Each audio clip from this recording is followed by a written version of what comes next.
In this video, I'm reviewing another section of my magazine game collection, and I've forgotten which number this is, but I'm sure the title will be right by the time I post this.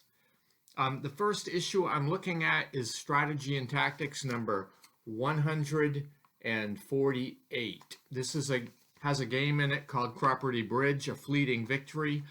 It is part of the English Civil War.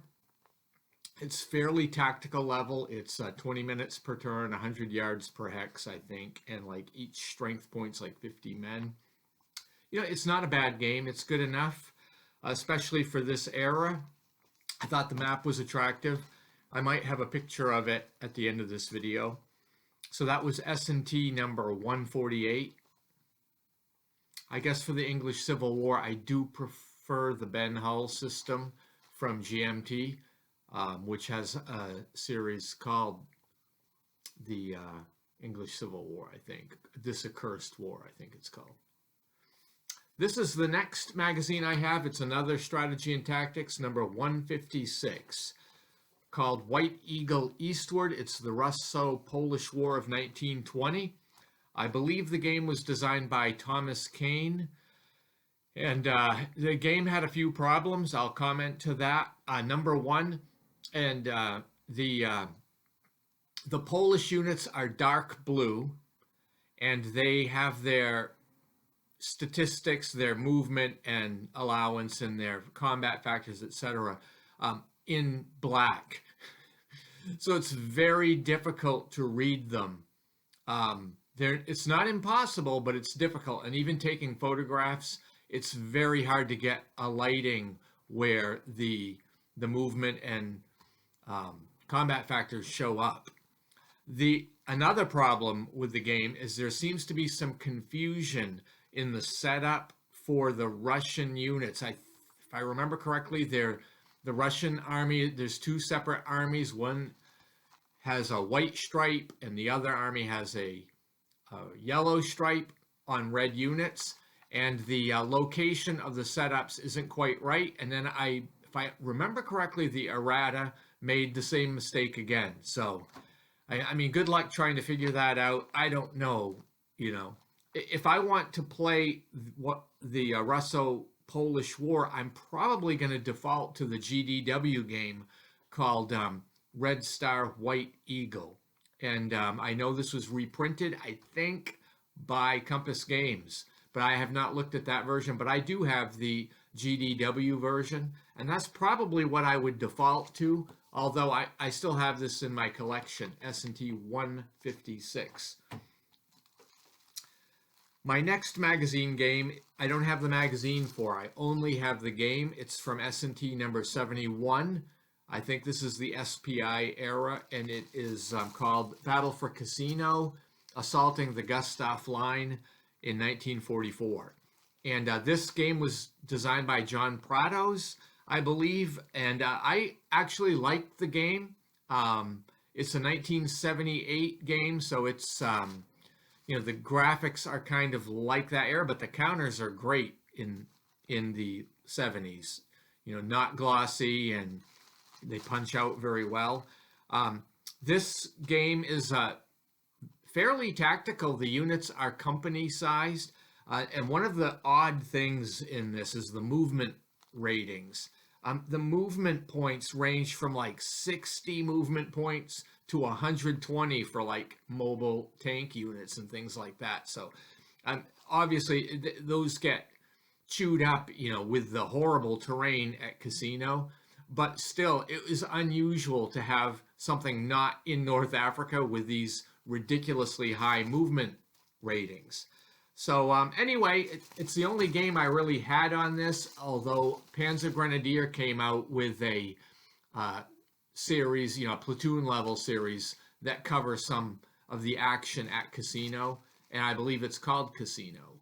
So Cassino 44 or something like that. But this is from S&T 71. The next game I'm looking at today is from GameFix magazine. I came on board with this magazine when I think it was John Compton first came up with the idea of this, I think the idea overall failed, but the concept was really good. This is game issue number 5 in GameFix called Winsby, and this is basically from the English Civil War also, and it uses, it's designed by Rob Markham, and it is the Royalist and Roundhead system. So if you're familiar with that, it was actually a fairly good workable system. This game is on the small side, suited for a very inexpensive magazine. I mean, the price on this is from 1995, and it was $6.95 for the magazine and the game. So, you get what you pay for here. But I have it in my collection. I have a few GameFix and Competitive Edge magazines in my collection. The last one I'm looking at is S&T number 160, called the Italian Campaign Series MedWar. This is one of those ones that doesn't have a complete game in it. It's not playable without using the other games in the system, which means you need S&T 146 for Sicily, and you need 150 for Salerno, and you need 155 for Anzio. And then together, the idea was to give you the grand Italian campaign with the air and naval. And that's basically what this does. It brings the air and naval units into it at the strategic level. So there's a big strategic map that you can move things around and transfer them onto the, the operational map. Of course, that idea has been, used in other series too. For example, GMT's Next War series has some of the action with the naval and air taking place off map and movement of troops, and then you transfer them to the operational tactical maps. So anyway, that's what this game tried to do. It's convoluted. I mean, there's like more than 10 pages of errata with this system. They did include the Corsica and Sicily and Sardinia, but they aren't to scale with the rest of, the Sicily and mainland Italy maps. So it's kind of odd using them. The rules, are quite a mess, but I have run into nothing like this. It's John Shuttler's Pas de Calais system, and I found nothing like this for the Italy campaign. So I have it in my collection, and I am willing to slog through it to try to figure out how to make it work, but it's on my to-do list, which might happen after I die. Anyway, those are the 5 games that I have in my collection, magazine games for this week. And so thank you for watching, and stay tuned if you'd like to see more of my magazines.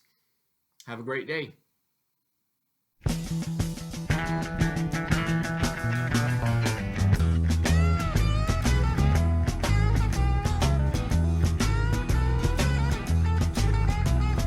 Trucking, got my chips cashed in. Keep trucking like the Doodah Man. Together, more or less in line. Just keep trucking on.